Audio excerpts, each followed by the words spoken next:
सिया राम हरे सिया राम हरे सिया राम हरे सिया राम हरे रघुनंदन राघव राम हरे सिया राम हरे सिया राम हरे।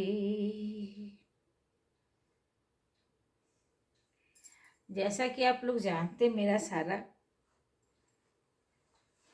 Video निकल गया है तो मैं आगे से चल रही हूँ। एक विंश में एक जोड़ने पर 21वां सर्ग शुरू हो रहा है। 20वें सर्ग में आपने जाना कि पृथ्वी माता सभी लोग भगवान विष्णु के पास गए और उन्होंने जो है अपनी विपदा बताई और बताने के बाद में विष्णु भगवान ने उनको कहा कि मैं अपने दशरथ के यहाँ जन्म लूँगा और चारों मेरे ही अंश होंगे। इस प्रकार राम लक्ष्मण भरत शत्रुघ्न विष्णु के ही अंश हैं और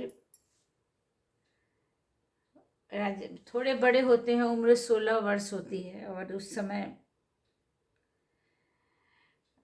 विश्वामित्र आते हैं और कहते हैं कि राक्षसों से मैं ऐसा समाज के लिए एक जो है योग कर रहा हूँ, यज्ञ कर रहा हूँ, जिसके लिए मुझे मारीच और सुबाहु नाम के राक्षस मुझे बहुत परेशान कर रहे हैं, जो दैत्य सुंद और उपसुंद के पुत्र हैं और वो दोनों युद्ध में यमराज के समान हैं।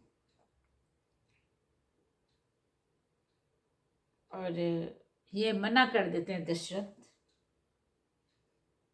कि मैं अपनी सेना भेज दूंगा, अपने को मैं चलूंगा, मेरी आप इतनी सेना ले जाओ। लेकिन विश्वामित्र नहीं मानते हैं और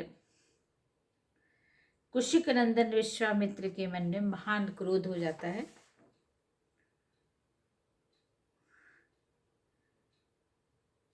इस प्रकार महर्षि जो है विश्वामित्र दशरथ के राजा ऋषि दशरथ के शब्दों को सुन करके वो क्रोधित हो जाते हैं। तो यहीं तक आदि काव्य का बाल कांड का 20वां सर्ग यहीं तक था। अब उसके आगे 21वां सर्ग है।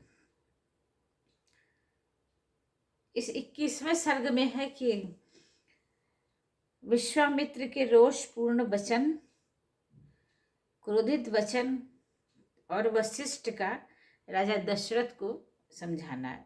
अब राजा वशिष्ठ को राजा नहीं, वशिष्ठ कौन है? ब्रह्मर्षि हैं, जो बड़ी मुश्किल से इनकी कुल पुरोहिती स्वीकार किए थे। और जब उनको ये पता लगा कि विष्णु का अवतार होगा दशरथ के पुत्र के रूप में, तब वशिष्ठ जो है इनके पुरोहित बनने के लिए तैयार हुए थे। अब आप लोग सुने। राजा दशरथ की बात के एक एक अक्षर में पुत्र के प्रति स्नेह भरा हुआ था। उसे सुनकर महर्षि विश्वामित्र कुपित हो गए और इस प्रकार बोले, राजन, पहले मेरी मांगी हुई वस्तु के देने की प्रतिज्ञा करके अब तुम उसे तोड़ना चाहते हो। प्रतिज्ञा का यह त्याग रघुवंशियों के योग्य नहीं है। यह बर्ताव तो इस कुल के विनाश का सूचक है। हे नरेश्वर, यदि तुम्हें ऐसा ही उचित प्रतीत होता है तो मैं जैसे आया था वैसे ही लौट जाऊंगा।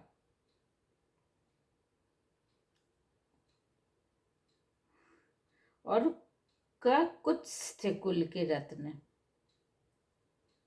अब तुम अपनी प्रतिज्ञा झूठी करके हितैषी सुहृदों के बंधु बांधवों के साथ रहकर खुशी सुखी रहो। बुद्धिमान विश्वामित्र के कुपित होते ही सारी पृथ्वी कांप उठी और देवताओं के मन में महान भय समा गया। फिर धीर चित्र महर्षि वशिष्ठ ने राजा से इस प्रकार कहा, मतलब राजा को समझाया। इक्ष्वाकुवंशी राजाओं के कुल में साक्षात दूसरे धर्म के समान उत्पन्न हुए हैं। धैर्यवान, उत्तम व्रत के पालक तथा श्री संपन्न है। आपको अपने धर्म का परित्याग नहीं करना चाहिए। रघुकुल भूषण दशरथ, आप बड़े धर्मात्मा हैं। यह बात तीनों लोकों में अतः प्रसिद्ध है। अतः आप अपने धर्म का ही पालन कीजिए। अधर्म का भार सिर पर न उठाइए।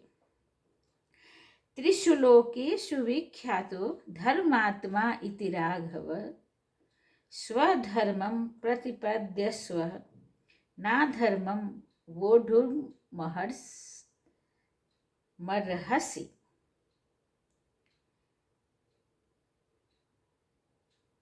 जो कार्य करके, प्रतिज्ञा करके उसके वचन को पालन नहीं करता, उसके सारे पुण्य नष्ट हो जाते हैं।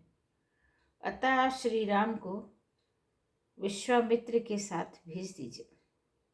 ये अस्त्र विद्या जानते हो या न जानते, सारे राक्षस इनका सामना नहीं कर सकते। और कुशिक नंदन विश्वामित्र से सुरक्षित हुए श्री राम का वे राक्षस कुछ भी बिगाड़ नहीं सकते हैं। श्री राम तथा महर्षि विश्वामित्र साक्षात धर्म की मूर्ति हैं। वे बलवानों में श्रेष्ठ हैं।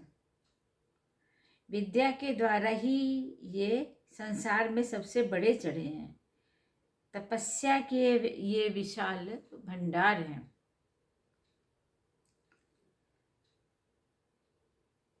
देवता, ऋषि, राक्षस, गंधर्व, यक्ष, किन्नर तथा बड़े बड़े नाग भी इनके प्रभाव को नहीं जानते हैं। प्रायः सभी अस्त्र प्रजापति कृशास्व के परम धर्मात्मा पुत्र हैं। उन्हें प्रजापति ने पूर्व काल में कुशिक नंदन विश्वामित्र को, जबकि वे राज्य शासन करते थे, समर्पित कर दिया था। कृशास्व के वे पुत्र प्रजापति दक्ष की 2 पुत्रियों की संतानें हैं। उनके अनेक रूप हैं। वे सब के सब महान, शक्तिशाली, प्रकाशमान और विजय दिलाने वाले हैं। प्रजापति दक्ष की 2 सुंदर कन्याएं हैं। उनके नाम जया और सुप्रभा है। उन दोनों ने 100 परम प्रकाशमान अस्त्र शस्त्रों को उत्पन्न किया है। उनमें से जया ने वर पाकर 50 श्रेष्ठ पुत्रों को प्राप्त किया और उस अपरिमित शक्तिशाली और रूप रहित हैं। वे सबके सब असुरों की सेनाओं का वध करने के लिए प्रकट हुए हैं। फिर सुप्रभा भी संहार नामक 50 पुत्रों को जन्म दिया, जो अत्यंत दुर्जेय हैं। उन पर आक्रमण करना किसी के लिए भी सर्वथा कठिन है। वे सबके सब अत्यंत बलिष्ठ हैं। वे धर्मज्ञ कुशिक नंदन उन सब अस्त्र शस्त्रों को अच्छी तरह जानते हैं। जो अस्त्र अब तक उपलब्ध नहीं हुए हैं, उनको भी उत्पन्न करने की इनमें पूर्ण शक्ति है।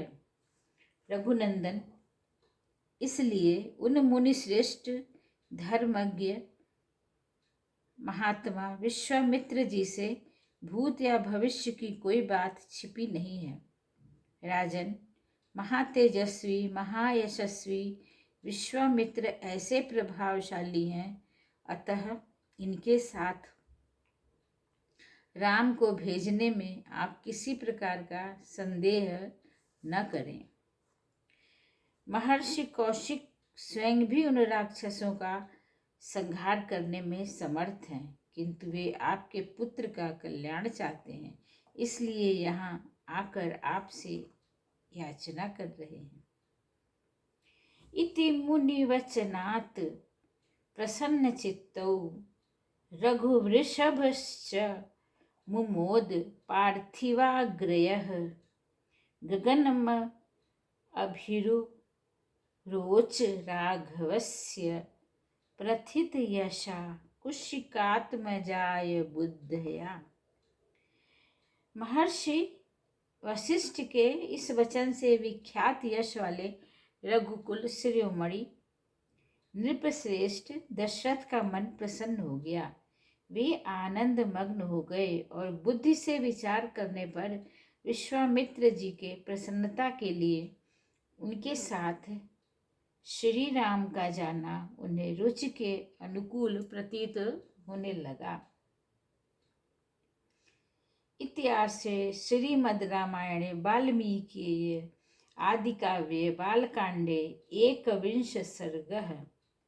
इस प्रकार वाल्मीकि निर्मित आर्ष रामायण आदि काव्य के बालकांड में 21वां सर्ग पूरा हुआ।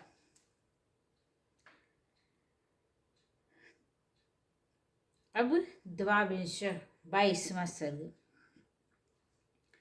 तथा वसिष्ठे ब्रुवति राजा दशरथः स्वयं प्रहृष्टवदनो राममा जुहाव सलक्ष्मणम् कृतस्य त्ययनं मात्रा पित्रा दशरथेन च पुरोधसा वसिष्ठेन मंगलैः अभिमंत्रितः। वशिष्ठ के ऐसा कहने पर राजा दशरथ का मुख प्रसन्नता से खिल उठा। उन्होंने स्वयं ही लक्ष्मण सहित श्री राम को अपने पास बुलाया और माता कौशल्या, पिता दशरथ और पुरोहित वशिष्ठ ने स्वस्ति वाचन करने के पश्चात उनका यात्रा संबंधी मंगल कार्य संपन्न किया। श्री राम का मंगल सूचक मंत्रों से अभिमंत्रित किया गया। तदंतर राजा दशरथ ने पुत्र का मस्तक सूंघ कर अत्यंत प्रसन्न चित्त से उनको विश्वामित्र को सौंप दिया। उस समय धूल रहित सुखवाहिनी वायु चलने लगी। कमल नयन श्री राम को विश्वामित्र के साथ जाते हुए देख देवताओं ने आकाश से वहां फूलों की भारी वर्षा की। देवदुन्दुभी बजने लगी। महात्मा श्री राम की यात्रा के समय शंखों नगाड़ों की ध्वनि बजने लगी। आगे आगे विश्वामित्र, उनके पीछे काक पक्षधारी महायशस्वी श्री राम तथा उनके पीछे सुमित्रा कुमार लक्ष्मण जा रहे थे। उन दोनों भाइयों ने पीठ पर तरकस बांध रखा था और हाथों में धनुष थे। वे दोनों 10 दिशाओं में सुशोभित करते हुए महात्मा विश्वामित्र के पीछे 3 फन वाले 2 सर्पों के समान चल रहे थे। एक ओर कंधे पर धनुष, दूसरी ओर पीठ पर तुरीण, बीच में मस्तक। इन्हीं तीनों के 3 फन से उपमा दी गई है।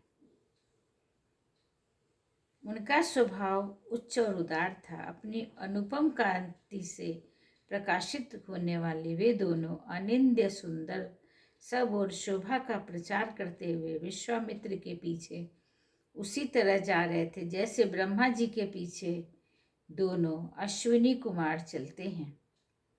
वे दोनों भाई श्री राम और लक्ष्मण वस्त्र और आभूषणों से अच्छी तरह सुसंकृत अलंकृत थे। यहाँ पर उनकी शोभा का वर्णन हो रहा है, कैसे लग रहे थे। उंगलियों में गोहटी चमड़े के बने हुए दस्ताने पहन रखे थे। उनके कटी प्रदेश में तलवारें लटक रही थीं। उनके श्री अंग बड़े मनोहर थे। वे कुशिक पुत्र विश्वामित्र का अनुसरण कर रहे थे। उस समय दोनों वीर अचिंत्य शक्तिशाली स्थाणुदेव महादेव के पीछे चलने वाले दो अग्नि कुमार स्कंद और विशाख की भांति शोभा पा रहे थे। अयोध्या से 1.5 योजन दूर सरयू के दक्षिण तट पर विश्वामित्र ने मधुर वाणी में श्री राम को संबोधन किया। कहा, वत्स राम, अब सरयू के जल से आचमन करो। इस आवश्यक कार्य में विलंब न हो। बला और अतिबला नाम से प्रसिद्ध इस मंत्र समुदाय को ग्रहण करो। वहीं से उनकी दीक्षा और शिक्षा शुरू हो गई। इस प्रभाव से तुम्हें कभी श्रम थकावट का अनुभव नहीं होगा। ज्वर चिंता जनित कष्ट नहीं होंगे। तुम्हारे रूप में किसी प्रकार का विकार या उलटफेर नहीं होने पाएगा। सोते समय अथवा असावधानी की अवस्था में भी राक्षस तुम्हारे ऊपर आक्रमण नहीं कर सकेंगे। इस भूतल पर बाहुबल में तुम्हारी समानता करने वाला कोई न होगा। तात रघुकुल नंदन राम, बला और अतिबला का अभ्यास करने से तीनों लोकों में तुम्हारे समान कोई नहीं रह पाएगा। अनघ सौभाग्य, चातुर्य, ज्ञान और बुद्धि संबंधी निश्चय में तथा किसी के प्रश्न का उत्तर देने में भी कोई तुम्हारी तुलना नहीं कर पाएगा।